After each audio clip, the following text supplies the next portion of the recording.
안녕하세요 여러분. 반갑습니다. 이렇게 환영해 주셔서 너무 기쁘네요. 저는 인지과학자 김상균이고요.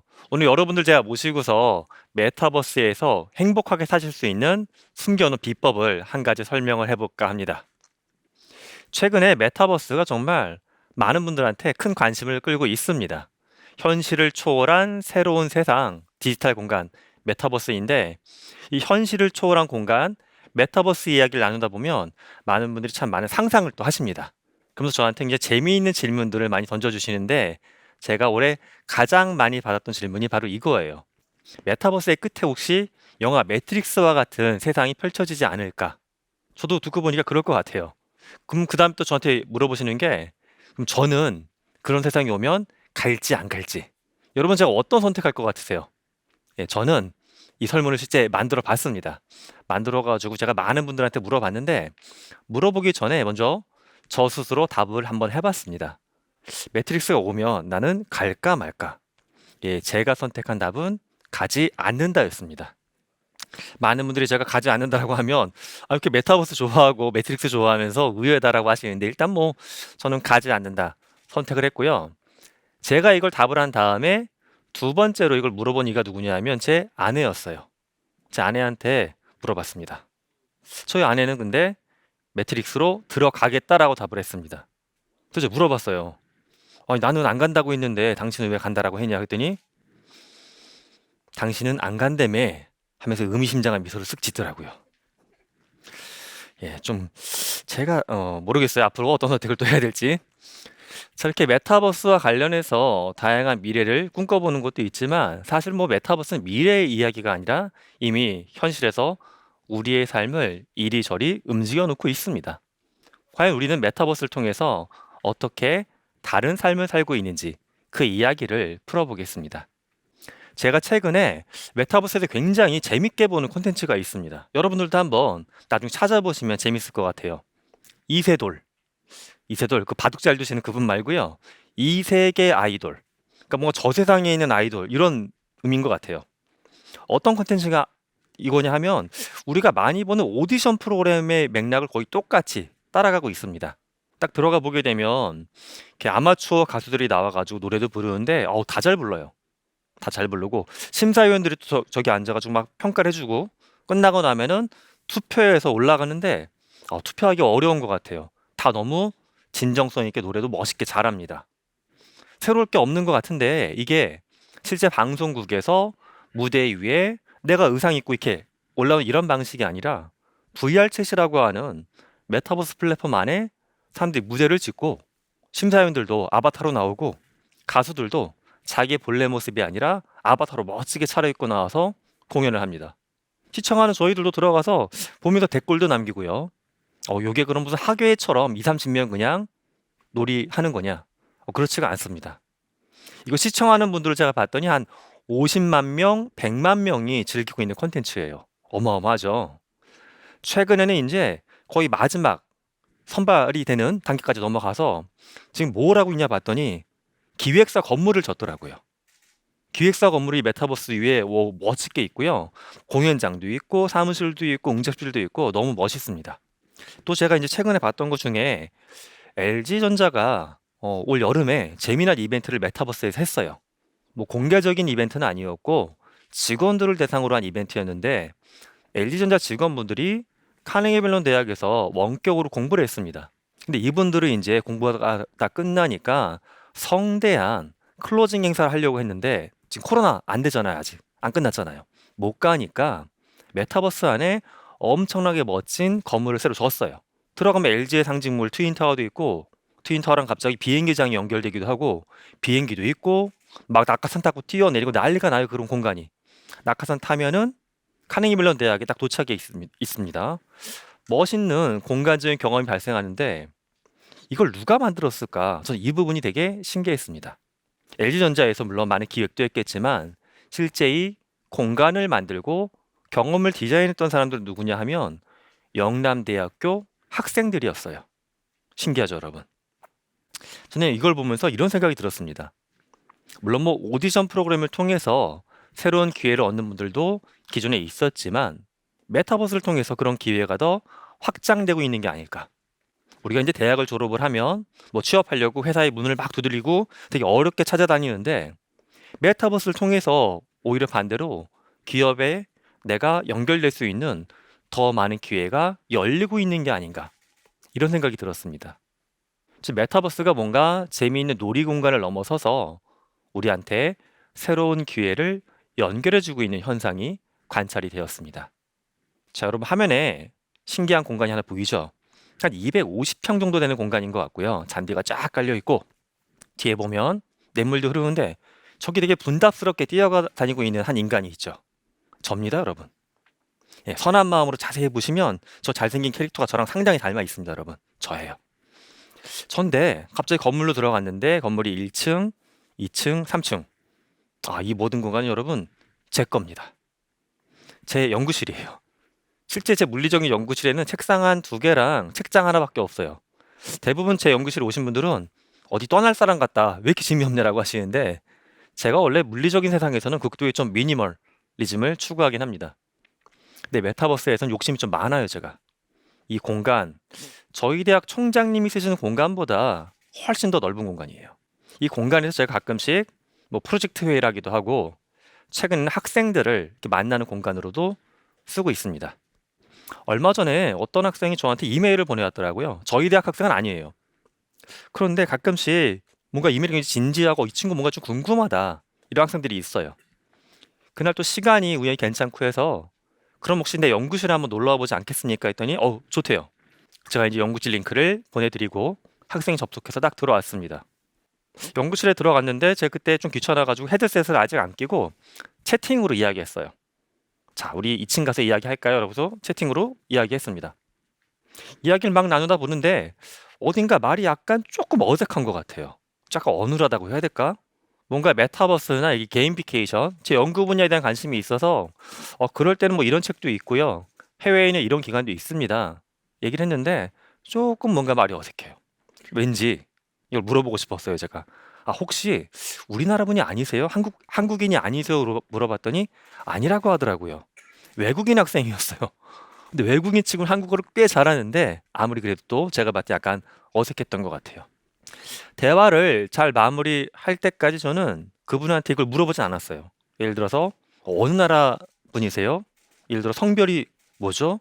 나이가 얼마나 됐을까? 안 물어봤습니다.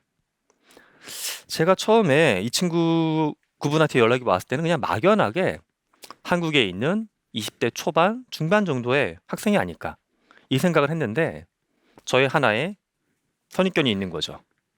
근데 막상 이분하고 이야기하다 보니까는 제 선입견이 맞는 게 아니었다라는 겁니다. 근데 저는 그게 훨씬 더 즐거운 대화의 경험이었다고 생각을 합니다. 우리는 보통 누군가를 만나게 되면 시각적인 정보를 통해서 많은 것들을 딱 벽을 세운 다음에 대화의 시작을 만들어 갑니다. 하지만 이런 것들이 좀 더 많은 정보를 가진 상태로 대화를 풀어주는 장점도 있겠지만 어떻게 보게 되면 우리가 사람을 상대할 때 많은 벽이 되고 이 벽을 통해서 서로 넘어가지 못하는 현상도 만들어내고 있는 것 같습니다.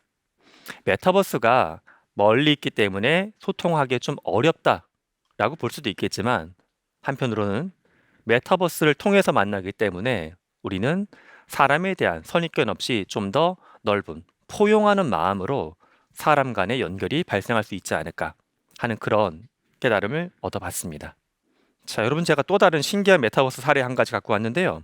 화면에 보게 되면 여러분 같은 여성분이죠. 같은 여성분이 한 장소에서 동일한 포즈로 약간 이렇게 짝다리를 집으시고 멋있게 포즈 취하셨는데 왼쪽 오른쪽 중에 과연 어떤 게 진짜 옷일까요, 여러분?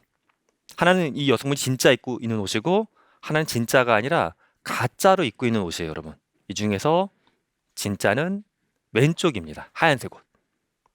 아마도 이렇게 생각한 것 같아요. 이렇게 저 하얀색 옷도 물론 멋있긴 한데 저 옷을 입고서 멋있는 관광지에 간 거예요. 사진을 딱 찍은 겁니다. 나중에 봤더니 그때 조금 더 화려한 핑크색 드레스를 입었으면 더 좋았을 텐데 그러면 내가 친구들한테 보여주거나 어디 기념으로 남기기에 또 좋았을 텐데 이렇게 약간 아쉬웠던 거예요. 자, 그럴 때 우리가 보통 예전에 보면 이걸 무슨 뭐 편집하는 프로그램으로 바꿔볼까 이런 것도 하지만 잘 안 되잖아요.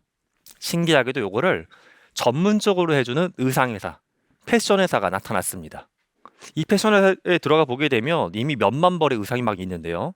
이 의상은 다 주문이 가능해요. 근데 주문할 때 주의할 점이 있습니다. 내 사진을 보내야 돼요.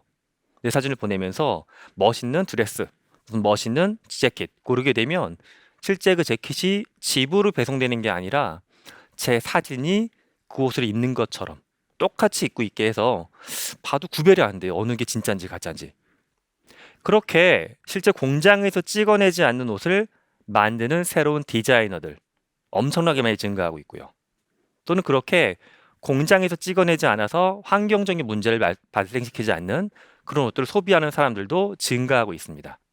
물론 뭐 우리가 그렇다고 해서 공장에서 옷을 하나도 만들지 않고 다 나는 저렇게 아바타처럼만 옷을 입는다.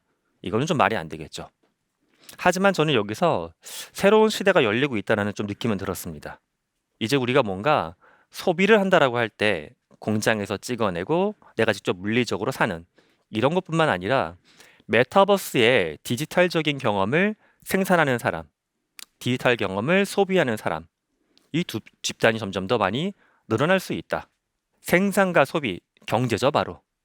경제 구조에 새로운 축이 하나 열리고 있는 게 아닌가 하는 생각도 해봤습니다. 메타버스가 우리한테 뭔가 새로운 경제로서의 연결을 만들어주고 있다는 느낌입니다. 자, 메타버스는 이렇게 뭔가 새로운 기회, 사람, 경제적 연결을 우리한테 선물해 주지만 때로는 이 메타버스의 연결을 통해서 좀 더 어떻게 보면 중요할 수 있는 다른 연결이 약해지고 있지 않나 하는 걱정도 많이 드는 게 사실입니다. 저는 뭐 이제 인지과학자이다 보니까 사람들 간의 마음, 상호작용, 뭐 피드백 이런 것들을 주로 연구합니다. 때로는 이제 사람들한테 물어볼 때 뭐 이렇게 물어보기만 하면 또 약간 사람들이 움츠러들고 답을 잘 못하는 경우가 많이 있기 때문에 관찰 카메라도 많이 설치합니다. 학교 교실 또는 가정집 이런 데 동의를 받고서 카메라를 달아놔요. 근데 제가 정말 재미있는 현상을 목격을 했습니다. 몇몇 가정, 한 세 식구, 네 식구가 사는 뭐 도시에 사는 평균적인 가족이죠. 참 신기하게 관찰 카메라에 달아놓죠. 그럼 주로 저희가 많이 보는 시간, 저녁 식사할 때부터 보는데 저녁 식사할 때 보면 그렇게 부모님들이 정장 차림으로 식사를 하십니다, 집에서. 예, 딱 각을 잡고서 식탁도 쫙 TV에 나온 드라마처럼 반찬도 다 덜어놓고서 이렇게 식사를 하세요. 재밌어요. 근데 그건 아직 뭐 대단한 관찰 포인트는 아닌 것 같아요. 그 다음을 저희는 보려고 하는 거예요. 식사를 하고 난 다음에 어떻게 지낼까? 식사하고 난 다음에 나중에 영상이 있죠. 기록했고 나중에 이제 대면 인터뷰 합니다. 엄마, 아빠, 뭐 아이들 각각 인터뷰해요. 처음에 물어보는 질문은 식사하고 어떻게 지냈어요? 뭐 했어요? 이렇게 약간 두루뭉술하게 물어봐요. 그럼 그분들이 식사하고 우리 세 식구 다 그냥 집에 함께 있었는데요? 네 식구가 같이 뭐 그냥 있었는데? 같이 쉬었는데? 이런 식의 이야기를 하십니다. 그럼 제가 이제 비디오를 딱 보여드리죠. 비디오를 보면 근데 어떤 모습이 나오냐 하면 아버지는 저 소파에 저처럼 누워가지고 유튜브를 계속 보고 계시고 큰아이는 저기 가서 자기 방에 들어가서 뭔가 스마트폰으로 마인크래프트 같은 거 하고 자 이때 같이 있었다고 했는데 아빠 뭐 했는지 아니라고 물어보면 아이가 유튜브 근데 아빠는 유튜브 뭐 보시는지 알아? 그러면 잘 몰라요.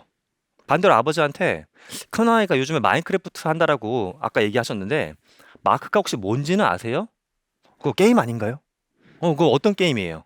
그거 그냥 뭐 돌아다니던데 내용을 모릅니다. 이런 것 같아요. 우리가 한 집에서 뭐 30평, 40평대 주거 공간에서 3명, 4명이 살아간다. 도시인의 삶의 일반적인 모습이긴 하죠. 그런데 과연 이들이 한 공간을 공유한다라고 해서 과연 삶을 공유하고 서로 연결되어 있을까? 각자가 자기의 방에 들어가서 자기만의 메타버스를 경험하면서 우리의 관계는 오히려 더 멀어지고 있는 게 아닌가? 이런 우려가 관찰이 됩니다. 다시 매트릭스 얘기로 가볼까 합니다. 제가 올해 물어봤던 3,000명, 전 3,000명한테 물어봤는데요. 이렇게 응답이 나왔습니다. 3,000명인데 6대 4. 6은 들어간다.